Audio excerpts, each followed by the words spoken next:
Today on Marvel Movie News, we're going to welcome two new hosts to the program. I'm so excited to welcome Christian Bladt and Xia Anderson. But that's not all that we're doing today. We're going to talk about Dark Phoenix, which has started to have test screenings. How did they go? We're going to find out. And Agents of S.H.I.E.L.D. dropped the trailer on us for season 6. And Phil Coulson, ? Is in it. We're going to find out more about what that could possibly mean, and a spoiler-filled discussion of The Punisher Season 2. I have thoughts. My co-hosts have thoughts. You have thoughts. Let's all talk about it today on Marvel Movie News. Welcome to Popcorn Talk, featuring movie discussion, news, and interviews. Popcorn Talk. We talk movies. And now, here's Popcorn Talk's Marvel Movie News. Oh, good afternoon to you, our merry Marvelites. Can you hear me? That's actually a question. Can you guys hear me? Yes, literally, we can hear you. Okay, great. All right. We're like in the break scrambling. Mike, plug in. Okay. How you guys doing? Welcome to the show. We're coming to you live from the bus today. Nice, I like it. That's an Agents of S.H.I.E.L.D. reference. I know that a good portion of our audience doesn't understand that yet. Someone on your panel might not even understand that. It's the... Xia. What? It's almost like I've never hosted this show with people who don't watch Agents of S.H.I.E.L.D. But I know that you guys do. Thank you for joining us. This week, I'm Zach Wilson, along with Christian Bladt. Hi, everybody. Xia Anderson. Hi, guys. This is our new panel. We had to say goodbye to Amy, unfortunately, but this is going to be so much fun. I'm so glad to have you guys with us. A few ways that you guys can help out the show. Well, I've got your attention. Follow us on Twitter at Marvel News PTN, or follow the network at The Popcorn Talk. Be sure to subscribe to Popcorn Talk Network on YouTube, and subscribe to the podcast on iTunes. Leave us a rating or review. Hit that thumbs up button that's like roughly around, I think, here. Just like hit it. All of that stuff helps keep this show on the air. Magical algorithm that only Doctor Strange could come up with by going through like 14 million realities. That's how we keep the lights on. So please help us out. Do that for us if you have a moment, which I know you have a few seconds. So help us out. All right. Xia, welcome. Thank Christian you. was here last week. Yeah, so I've been around a lot, like but a soft, Xia- we got like a Without soft me. opening. Soft rollout. Yeah, with exactly. Christian. But Xia, I'm gonna surprise you with this. Oh. But so that the people can get to know you a little better. I know that you so a lot of them have seen you before, met you before. Who is your favorite Marvel character? And if you need me to vamp, tell me, because I'm dropping this on you surprise. No, that's okay. I did this for Marvel TV Weekly, I think, way back when I first started, so I really thought about it. One of my biggest ones is Storm, because when I was a kid, we used to play all the time, and I would always pretend to be Storm and try to roll my eyes in the back of my head. It really hurt. Don't do it. So she's always been like way up there on my list. And then Thor. I love Thor. He's awesome. And then obviously Wolverine is, Which version of Thor? Are we talking Donald Blake Thor from the 60s? Are we talking I'll Chris interrupt you. Hemsworth Thor, Jane Foster Thor? Only Frog Thor. That's the only Thor she yeah. likes. is Frog? Yeah, the rest of them are just, no. They don't hold a candle. I do love. I had to research for some reason. I was like looking up like popular Frog characters last week. I don't even remember why, but I had to Google that, and Throg came up. I was just like, awesome. That's amazing. Did not help me with what I was doing, but always good to remember. All right. Thank you for introducing yourself, Xia. Let's dive into this week's episode. Our first story, Doctor Strange has rumored to have found its writer, and that writer is the same one as the first movie. Oh, good. Robert Cargill is rumored to be returning, along with Scott Derrickson, who is attached to direct again. So we have the same writer-director team as the first one. So if you liked the first movie, good news. Which I did, so I think this is good news. Yeah. I had my issues with the first one, but I think that they did a good job, and I'm ready to see what they would do with a sequel. Yeah. The big thing that this means, though, is because Robert Cargill has actually said what he wants the sequel to be, or what their plan for the sequel would be before. So this sort of implies that that plan is in place. And in that case, it would be the villain Nightmare. We can show this. This is a photo of Nightmare from like a later run. But Nightmare, are you guys familiar with Nightmare at all? Only vaguely. Yeah, I'm actually not as much. He's actually the villain from Doctor Strange's first ever issue, his first appearance, like as a backup story. Right. Which, like, in that story, there's a guy who comes to Doctor Strange for help, and it's like, I know that there's this guy who experiments in black magic, and we meet Doctor Strange, and he has to go into the dream realm, which is controlled by Nightmare, where he's like he gives people nightmares. It's where humans go when they sleep to be tormented. And Doctor Strange battles him. It turns out the guy that went to him for help is like, he's a bad guy in his own right.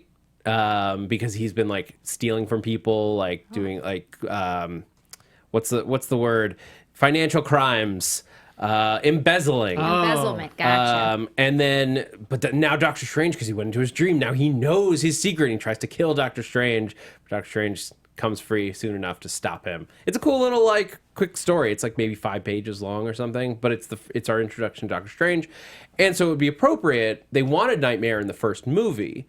But Feige apparently pushed back. It's like, that's too much for movie 1, but they're going to hold on to it.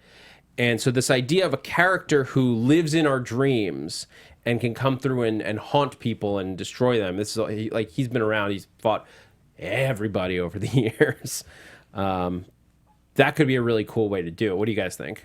I think it's really cool. Now, there's a part of me that's disappointed that it's not Dormammu, but I also think that that's you want to talk about something that's hard to grasp and probably difficult to do on the screen. But as you were talking about him, I'm remembering the character because, as you said, he's not solely a Doctor Strange villain, and I do remember.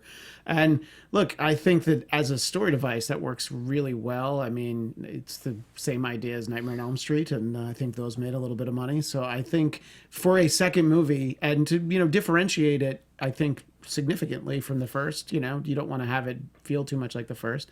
I think it's a good choice. Yeah. Well, we got Dormammu, and there's actually some rumors that Dormammu might pop up in Endgame. Oh, nice. All right. I just wanted a whole Dormammu movie. You wanted another? You want more Dormammu? That's probably what 3. it is. Yeah. Maybe for 3. Yeah. Maybe both of them in 3. I mean, a more personified Dormammu, Yeah. other than like floating space head Dormammu. Yeah, that's what I want is like the Steve Ditko Dormammu. That's like if the Watcher was an embodiment On fire. of time. Yeah, exactly. That's what I want. I just want Watchers on fire. I'm sure everybody in the chat. I wants would that too. see what I'm looking forward to is the continuation of the Baron Mordo storyline, because I thought that was like what really intrigued me at the end of Doctor Strange was that idea of somebody who has been like living in this magic at world as a sorcerer, but now he hates the magic that made him who he is and wants to destroy it, versus Doctor Strange, who was trained by this man and is now the protector of it.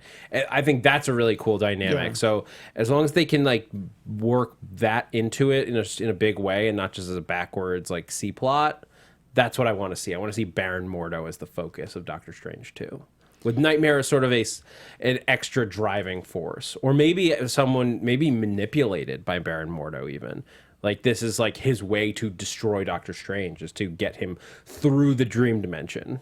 That sounds like an interesting storyline. I'm excited to see what they do with any of it, but I like the idea of them kind of introducing Nightmare for people that haven't. I mean, if that's his first ever issue, not everybody will necessarily be super familiar with that sort of a villain. So I think it's cool that they're kind of throwing that in there. Yeah. Because I wasn't familiar with him, but now I know. Yeah, he's somewhat of a recurring villain, but that's just like he goes all the way back to the beginning. Strange Tales. If you want to read it, it's on Marvel Unlimited.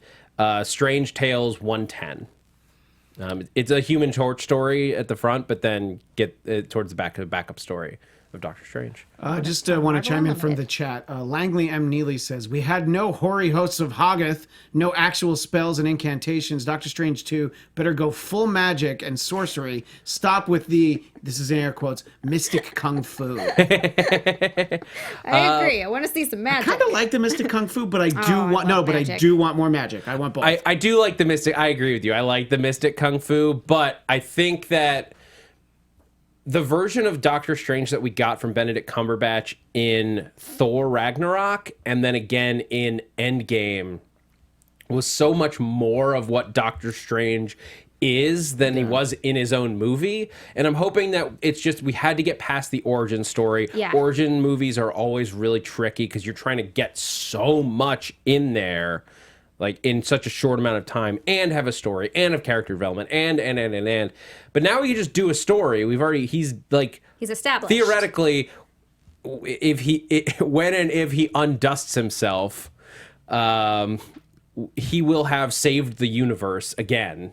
Yeah. And now he's truly the Sorcerer Supreme, and he can be confident in that. And then we can shake him by throwing an old villain and throwing some nightmares at him. So he can be funnier the way that he was in his appearances in Endgame and Thor. Right, because he's over trying to become this magical being when he's like, no, I can't walk and I can't move, and He's already a mystical being. Yeah.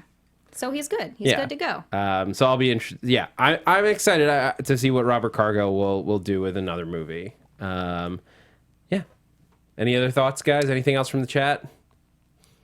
That was my favorite comment from you. Yeah. Well, I can just take this time and the chat can let us know what they think. But I can also do public service announcement time that you're gonna get from me, because Ant-Man and the Wasp is on Netflix now, guys. Can watch in case it again. you weren't aware. I mean, I have the Blu-ray, but that's I do too. Yeah. I have access. I Whatever, did it on guys. digital with Vudu and 4K. But I'm glad that Zia can watch it now. I can watch it again. But it popped up on Netflix, and I had to just watch it again because now I can watch it on another platform. That's true. And actually, I noticed stuff this time that I hadn't noticed before. That's interesting. I hadn't noticed that Hank's lab is built out of super overgrown random small things. Oh. I love the detail in this. There are walls made out of overgrown Lego sheets. If you look in the back, there's it's wall, and it's clearly Lego. But he just made them bigger and actually built stuff with it? Yeah, you just That's amazing. grew them because you can see the pegs, and they're just it's the Lego the sheets, the green piece, the flat pieces that you would just build everything on top of. Yeah. He cut some and built walls out of it, and there's a giant bread saver clip on in the background at one point. God. Well, I didn't need an excuse, but I think I have to watch Ant-Man and the Wasp again. Yeah, I'm gonna have to take notes of all the new random things that I've discovered. It was just fun. I love that movie so much, as no one is surprised. Into other things that I love, combining with things that I'm not so in love with. This story literally dropped as we went off the air last week. I said goodbye, the credits rolled, and then chat was like, breaking news! And with the delay, we didn't see it, and we were already off the air. Matt Smith is rumored that he is going to be joining Jared Leto in Morbius. I need you guys to react to this because I don't know. I'm so torn. Oh, I'm so excited. I sent him the article as soon as I saw it, actually. And he had already seen it. But I was like, I had to tell someone. I told my husband already, too. But I told him first, and then I texted Christian because I was like, oh, my God. You're just excited because it means more work for Matt Smith? Yes, I'm excited and I'm excited to see Matt Smith and other things. He was such a great doctor. And what I said to Zach when we found out after the show ended, I felt bad for Matt Smith because he was well-positioned to be part of this new Terminator trilogy, which we're not going to get because Terminator Genesis was not successful. And he was going to be a big... So I'm glad, hopefully, that he's going to be a part of a universe, but we don't know who he's going to play. Yeah. The Morbius movie in general is, if you were to prioritize all the upcoming projects, it was pretty much towards the bottom for me. Intrigued by it. I think there's potential to make a really different, interesting movie. Jared Leto's a great actor, but if we're going to get Morbius with chest tattoos and grills and stuff, I don't think I'm going to be on board for it. Please don't do that. Can a vampire wear a grill? I think that might make them ineffective. Yeah, he would have to get a special one that didn't go all the way down on his fangs, just the first few teeth. Obviously, I love Matt Smith. He's my favorite. He's my favorite iteration of the Doctor. I was. I didn't know that about you, by the way. I didn't know that he was your favorite. Oh That's yeah, interesting. Matt Smith's my doctor. So I'm excited to see him in anything, especially genre stuff. Like, spoilers for Terminator Genesis. I was Sorry everyone. I was intrigued by the idea of him playing like the manifestation of Skynet. I thought it was a cool like idea. that's actually. like yeah. that. Yeah. The movie wasn't good, but I'm No. like, but your sequel idea is cool. Yeah. You could make Just it good. you could just cut to that, and I'd be in. We didn't need all that, whatever this was. Yeah. But obviously, but that's not going to come. They're doing something else with the Terminator franchise. They are making another one. Don't worry about that. It's already in production. But I don't know who he could possibly be playing. I think when I saw it, I tweeted my joke. It's like, who could he be? Like, because he's not Morbius. That's Jared Leto. And I'm already doing Morbius. So that's Peter Parker is just like, okay, you're doing a vampire movie. Yeah. What's going to really set you apart? But what if Matt Smith's playing some Peter Parker? And that's not going to happen. But what if it did? Well, He Peter Parker is usually British, by the way, so Be an it older would make Peter sense. Parker, Yeah. yeah. Well, perfect. We saw the older Peter Parker in Spider-Verse. That's true. Why not? Did You love know? that. Plus, Peter Parker. like, Sony's like, oh, yeah, we could just put, like, there's, like, tons of, everybody gets now that there's multiple Spider-Man running around. We'll just throw a different one in this Yeah. movie. This is Spider-Man UK. Yeah, he's just visiting. Oh, man, Spider UK is awesome. And if they got Matt Smith to play Spider UK. See, I'm starting a rumor right here. Oh, God. Like, I know that's not what they're doing with this movie, but now I want them to fire him from Morbius so he can play Spider UK in another, or just let him do it in Spider-Verse 2. Oh my God, he would be so perfect for because Spider UK is sorry, tangent. Spider UK is a version. He's not just British, but he also happens to be fully aware of the spider of like the multi-universe like the world. Like he's actually like a scientist who at least in the Spider-Verse comic series, he's already like on like a council that knows all about this and is like trying to investigate why different spider totems are being killed off. Like he's just like super knowledgeable and like already working in this whole realm. So like a really intelligent like British Spider-Man. Oh my God, give it to Matt Smith already. Done.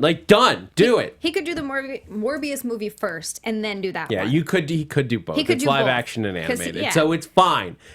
Let's start that rumor just so that someone can make it real. Let's just keep tweeting it over and over and over again so that it gets to the right people and they're like, interesting. Yes. Everybody's asking for it. In the chat, Gamer Girl says that she hopes that Matt Smith would play Baron Blood, but she's not sure. She thinks that Marvel would own Baron Blood and not Sony. But it's a vampire character that I had to give myself a quick refresher. But I mean, it's another vampire character, so I don't know that that's something that would work well. But who knows what their story is? They with could be Morbius, working together. Yeah. So. Yeah, in terms of whether Sony has the rights to pull it, if he's appeared in a Spider-Man story, Sony would be able to pull from that. Like if any significant time has spent any significant time in a Spider-Man storyline, then Sony would be able to pull from it. Right. It gets really complicated, especially now that like all the Fox characters are back. And I'm not familiar enough with Baron Blood to know where he might fall in those deals.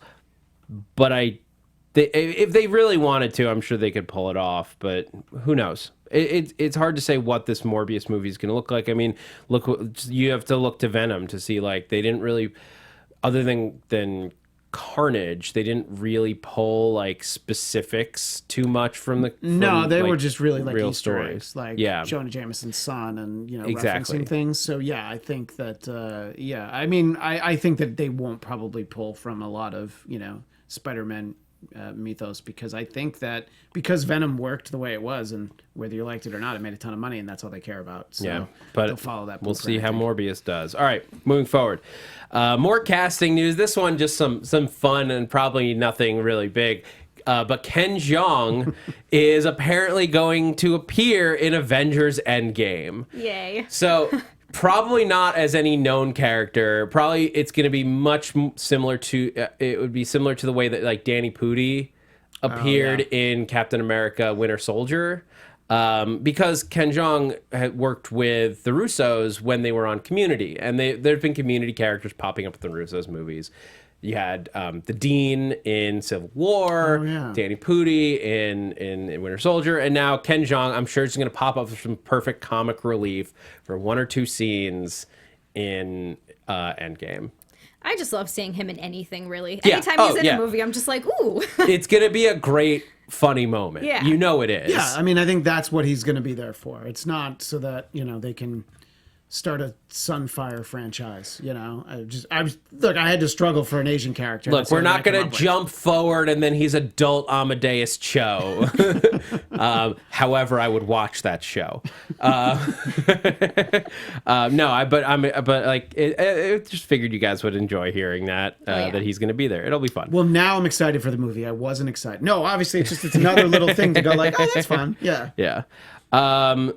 This is cool. If you guys didn't hear about this yet, for a week in February, Black Panther is going to be available screening for free in AMC theaters as a combination of both Black History Month and preview screenings leading up to the Oscars.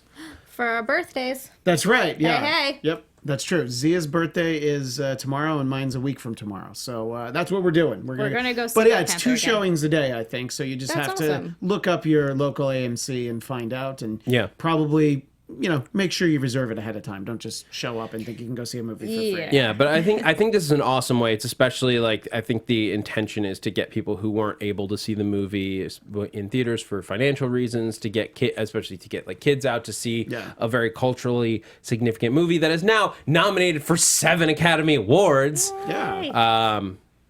But to kick off Black History Month, they are putting it out for free, and I think that's awesome. I think it's great. I was excited when I saw that. Yeah, it's really cool. There's not a lot to report there, but it's cool. No, it's a cool thing that AMC's doing. They already put it back into theaters as part of their Academy screening run. Which is crazy that Black Panther has to be put back into theaters just because it's nominated for 7 Academy Awards. I can't stop saying it. It's not real. So exciting! Finally. But this is fun. All right, Dark Phoenix news. Shifting over to Foxland. All right, so let's start with the fun stuff first. New image out from the upcoming movie, where let's take a look at it. You see, it looks like Magneto has been captured by the X-Men. You got Nightcrawler in the background, Beast looking a little unbeastly in the foreground. I think that's Storm off to the side. Our monitor. Yes, that is Storm off to the side. Not with the mohawk, so I'm disappointed. But that would be cool. Yet. Yeah. Good point. Mohawk. Good point. Maybe mid-movie. It happens. Yeah, she just goes takes 2 razors. That's all she needs to do. I'd be into that.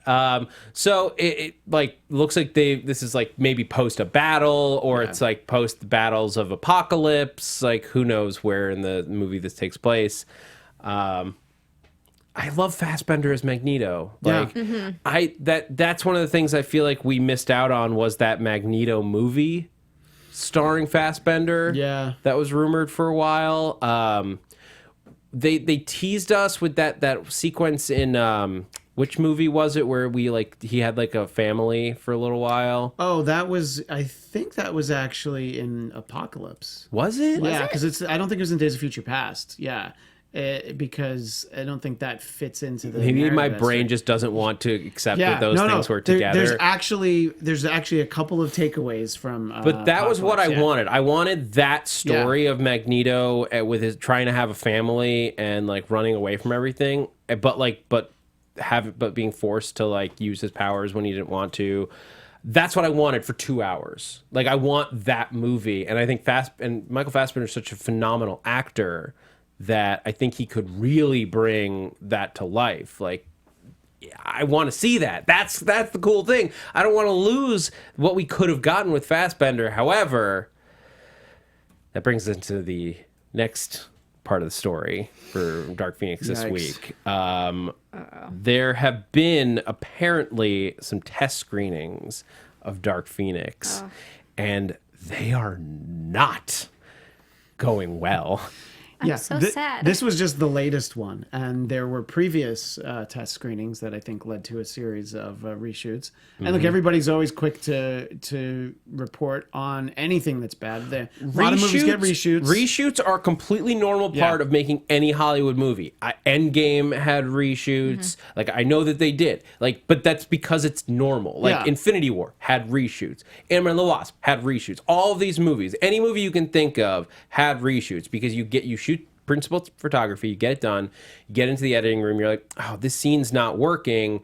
Well, we missed one shot, and it's like, we're not gonna like just let a scene be bad in our $1 billion movie, right? Yeah, because we could just go shoot it. It's normal to go back and shoot, but not what's unusual is to rewrite the movie. Yeah. Because of test screenings and then go back into production. Yeah. Which is apparently what's happening. I just here. continue to be optimistic that they will somehow figure out a way to get the Dark Phoenix story right, because they got it so wrong in The Last Stand. And as I've said on other shows I do over on AfterBuzz, to me, the Dark Phoenix saga is the best comic book story ever written, and it should write itself. The animated series did an amazing adaptation of it in the 90s, but it doesn't write itself because we're potentially going to have 2 bad movies of it. So I just want it to be good, but there aren't a lot of indications that that's what we're going to get.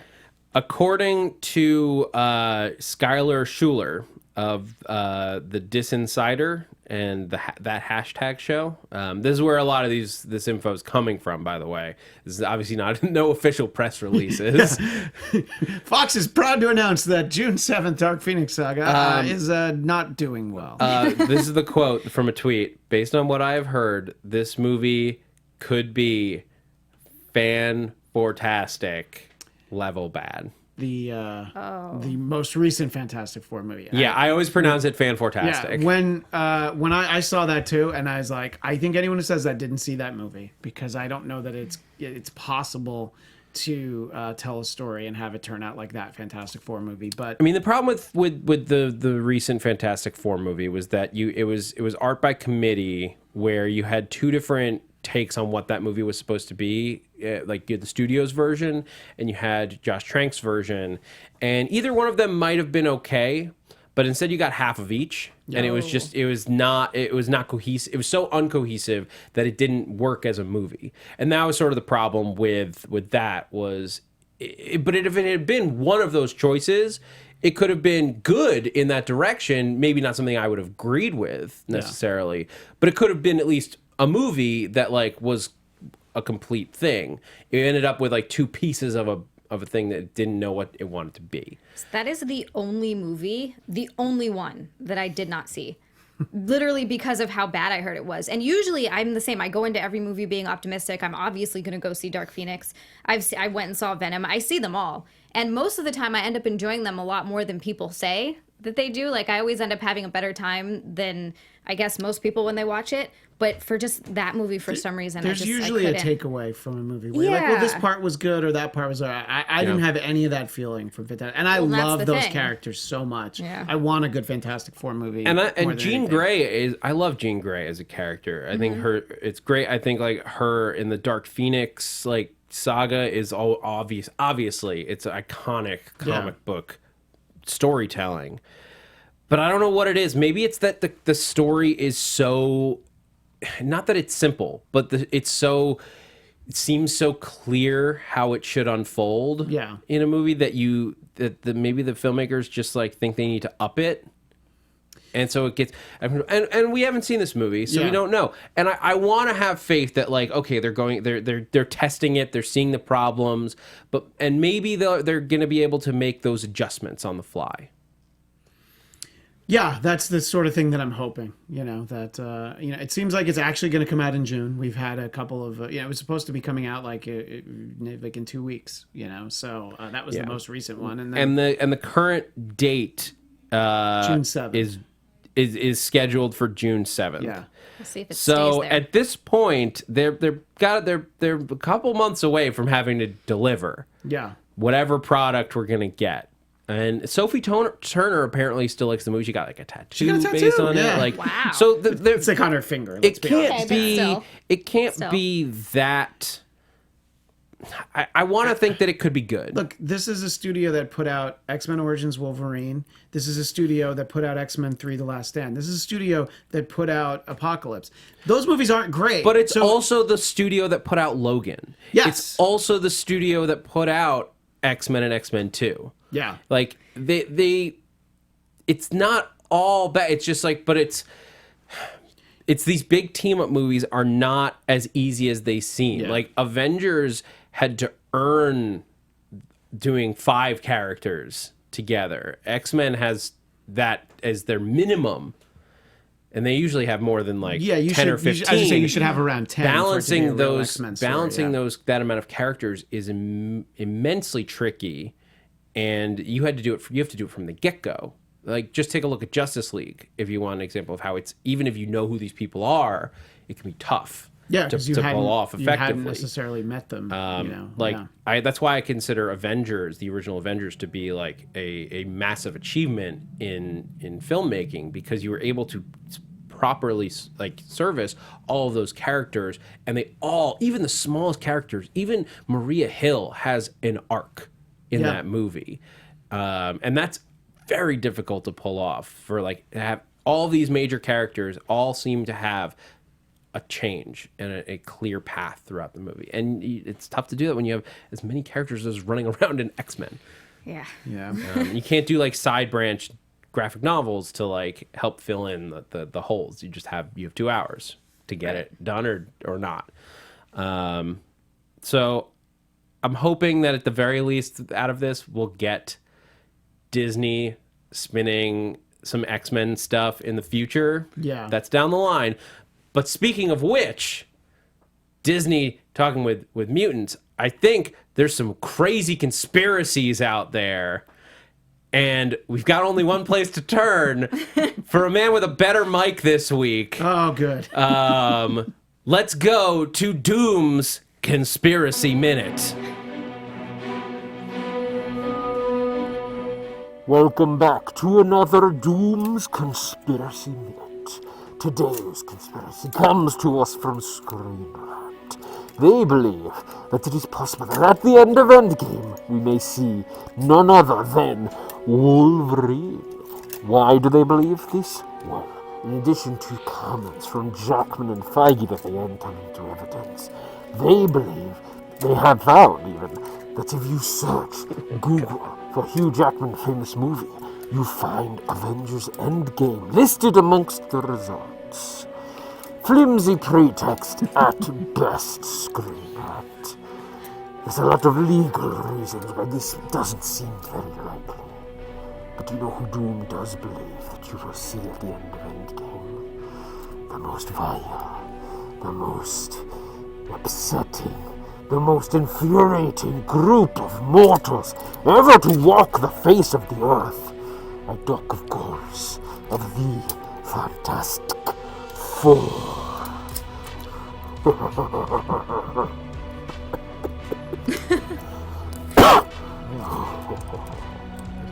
It is going around, Tim. You really got to cut some holes in this mask.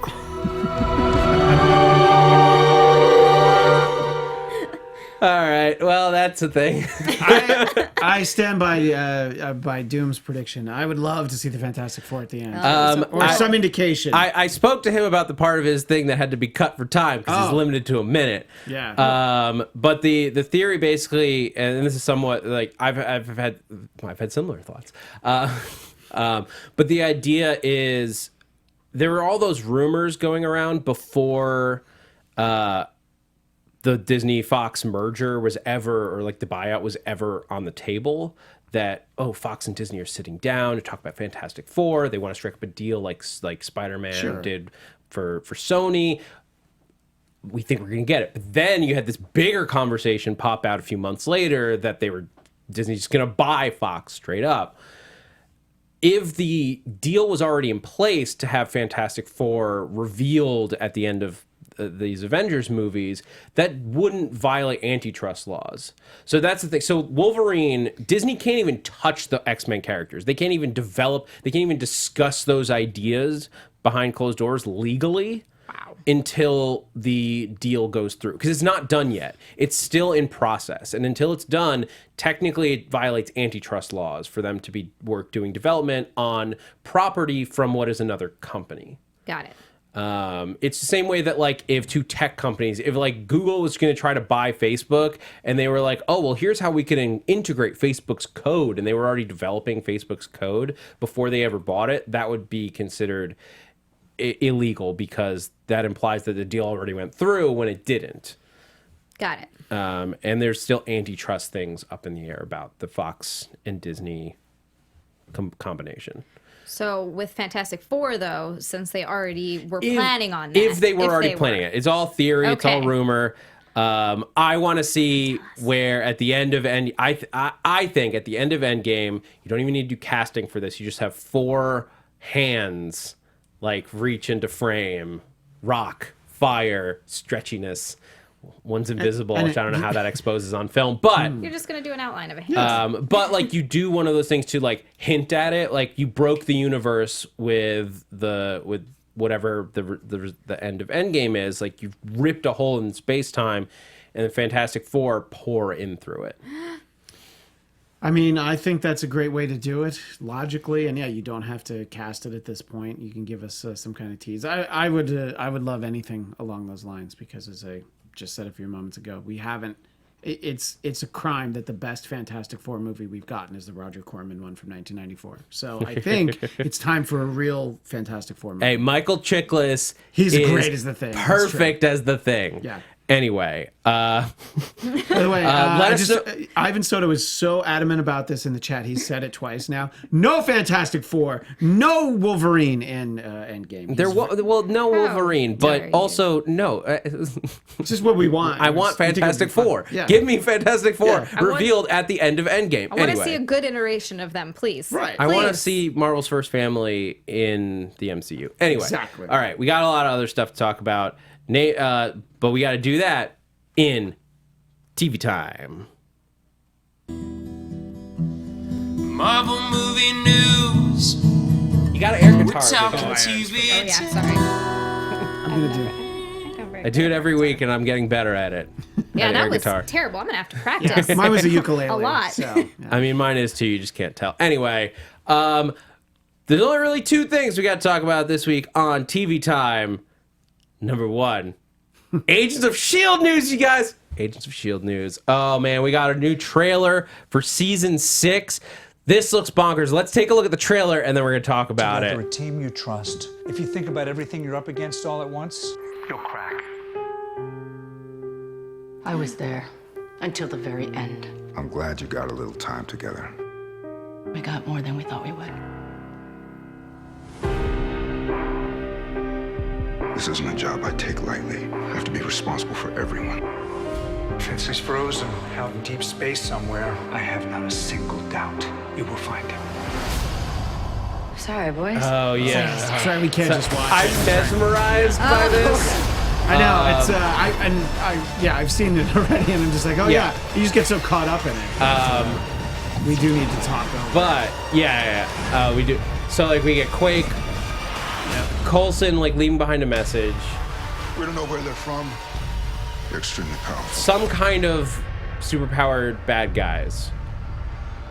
Sort of hard to tell who at this point. But here's the big twist that everyone's talking about.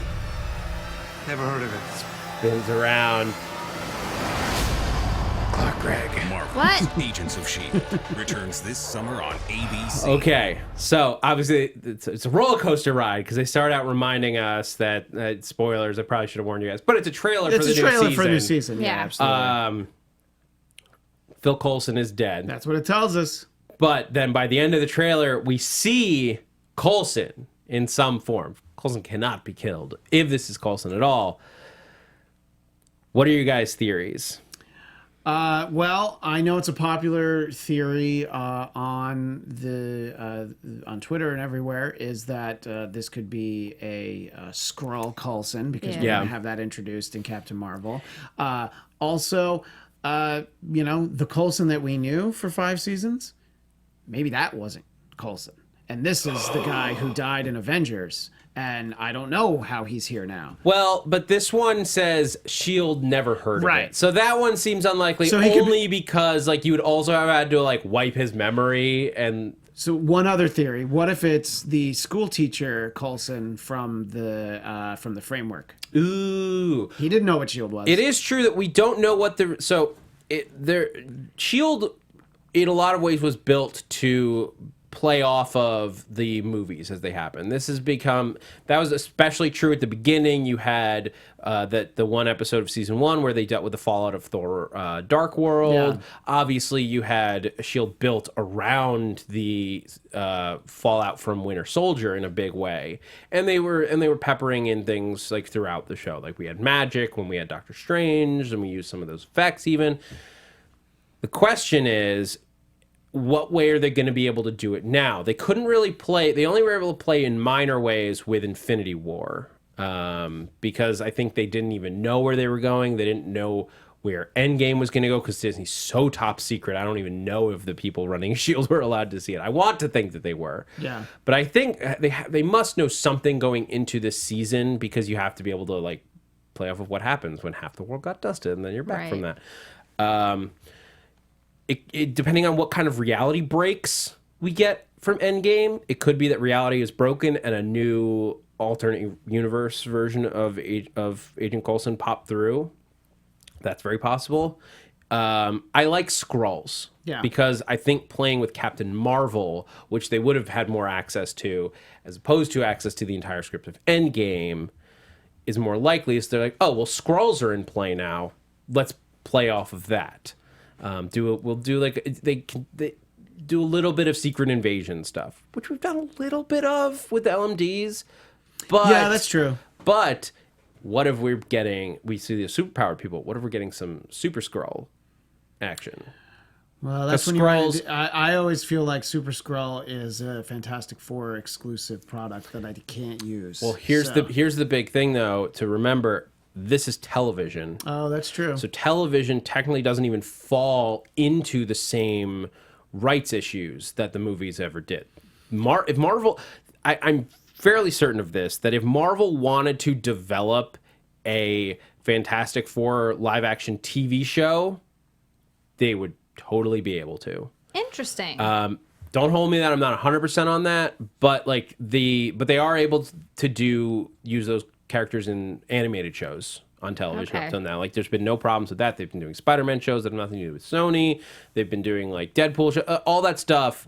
It's all deal to deal. So and so some of that's not even public. But I believe that they would be able to do that.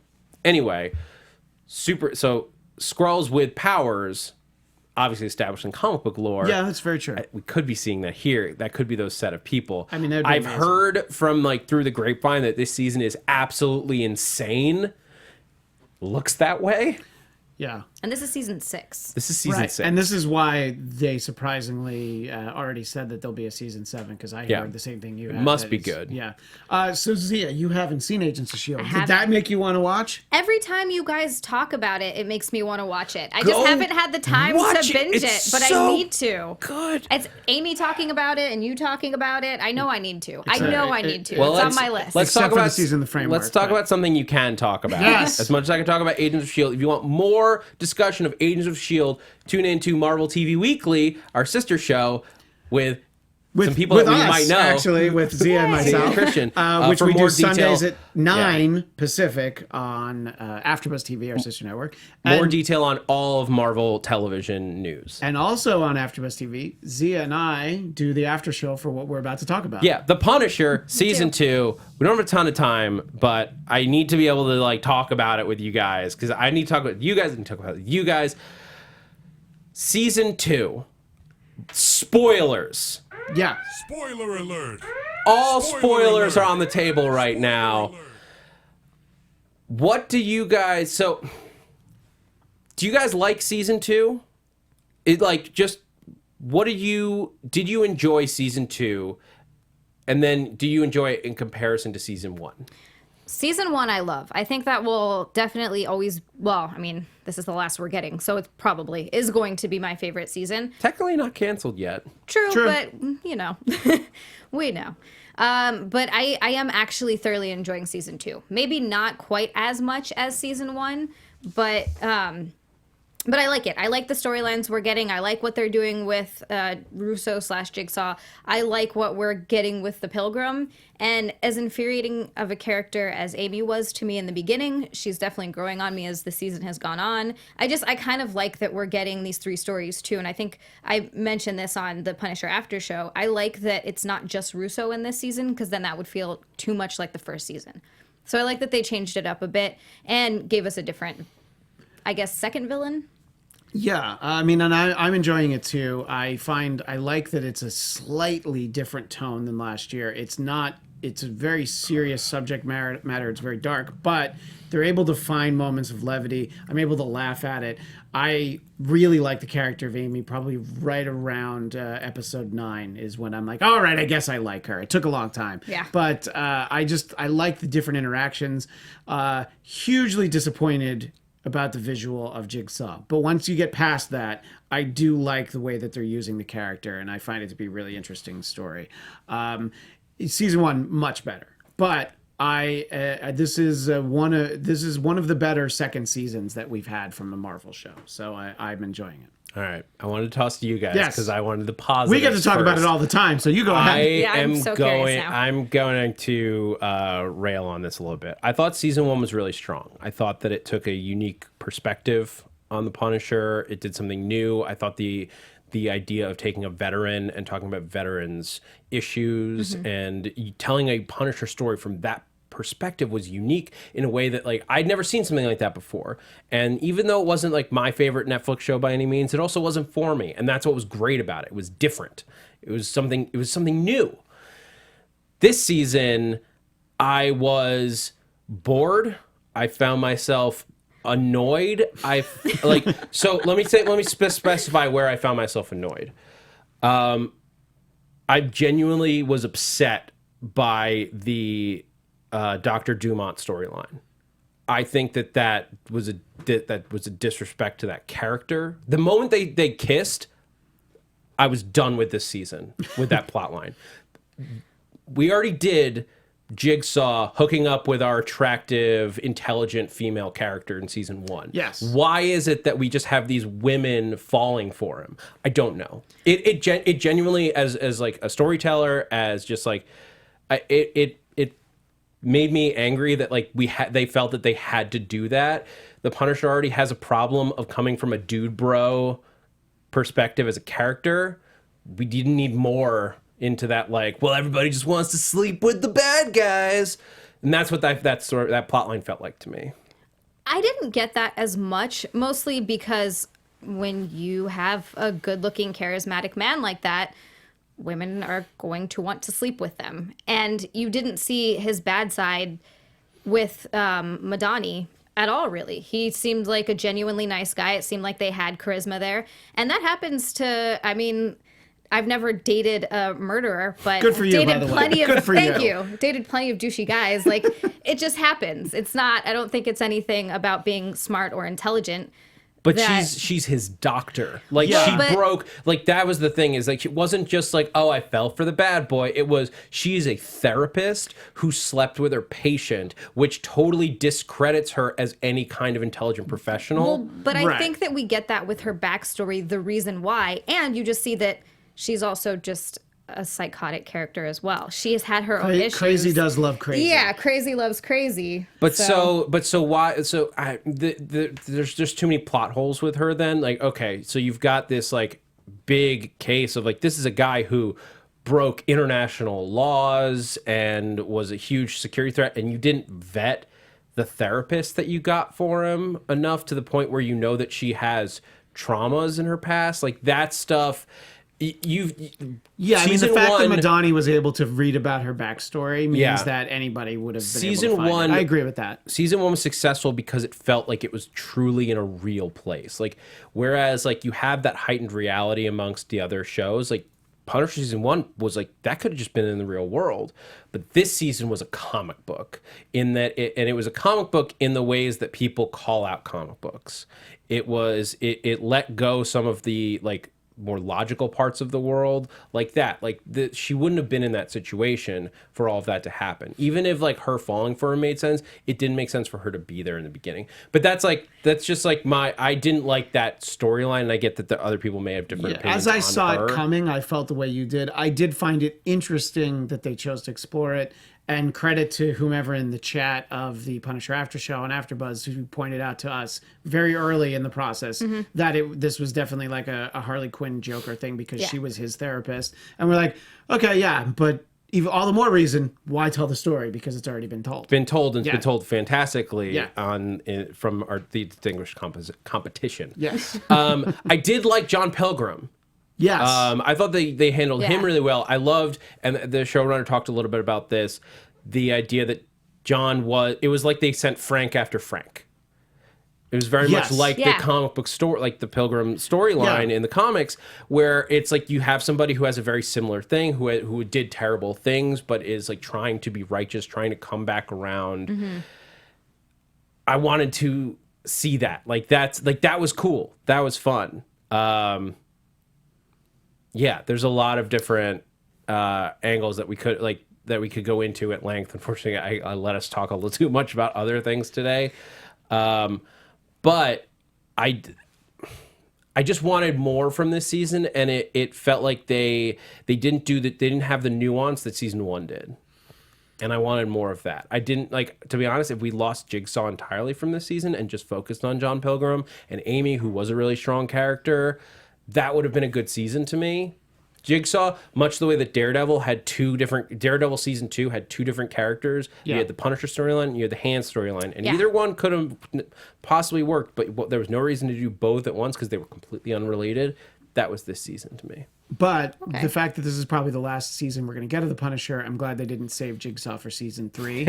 I know we have to wrap, but in the chat, Ivan Soto keeps asking, ask Zach about Jigsaw's face. And we talked about it last week. You can look to last week's episode, and I discussed it. Yeah, and neither of us is impressed with their decision. It was like he got really messed up in his face, but unfortunately. The self-promotion aspect, if you do want to hear more Punisher talk, just 1 hour from right now, over on AfterBuzz TV, Xia and I will be recapping episodes 10, 11, and 12, and then immediately after that, episode 13. So you can get 4 episodes of The Punisher talked about over on AfterBuzz right an hour from now. Yes, and although we only had a short time, and if you want to keep talking to us, I know that I came out very angry about this. There was some stuff. It's just that this season had some stuff that like I really didn't like. The Dr. Dumont story in particular, just like was like it made me write off a lot of this season that was good because I was angry that they made that choice. I felt that way. But if you disagree with me, I would love to talk to you about it. Please let us know. Send us notes on Twitter, in the comments below on YouTube. Like, we want to keep this conversation going. Keep going with Christian and Xia because they're going to talk about it at length for you over on AfterBuzz TV. You can find that on the Punisher After Show on iTunes, on YouTube, on probably any podcast platform you can think of. We got to wrap up, guys. It flew by. It flew by. It was so fast. Be sure to send us your conspiracy theories for Doom to talk about. Use the hashtag DoomConspiracy. Until next week, I'm Zach Wilson. You can find me on Twitter and Instagram at @ZachWilson. That's Zach with a CH. And also be sure to check out my own podcast, Ships in the Night, where we talk about shipping characters from weird different fandoms. Xia was the guest last week. Christian's been there before. It gets super weird. Zia's was the dirtiest episode I think we've ever had, which is shocking to me. Well, if you know Xia, it's not surprising. But check us out on iTunes and Podbean, Google, Ships in the Night. Xia, where can everyone find you? You can find me on Twitter and Instagram at Xia_Land. It's XIA_Land. And on Facebook at Xia Anderson. You can find me at Christian DMZ, and we do even more Marvel Talk, Marvel TV Weekly, Sundays at 9 Pacific, also on AfterBuzz TV. All right, guys, this has been Marvel Movie News. We'll see you next week, next Thursday at 1 p.m. Thanks for geeking out with us. From producers Maria Menounos, Kevin Undergaro, Phil Svitek, and the entire Popcorn Talk Network, we would like to thank you for tuning in. For questions or comments, be sure to visit popcorntalk.com. I'm Sir Richard Wentworth, and this has been a presentation of the Popcorn Talk Network. The views expressed herein are those of the hosts only and do not necessarily reflect the views of the Popcorn Talk Network or its owners or principals.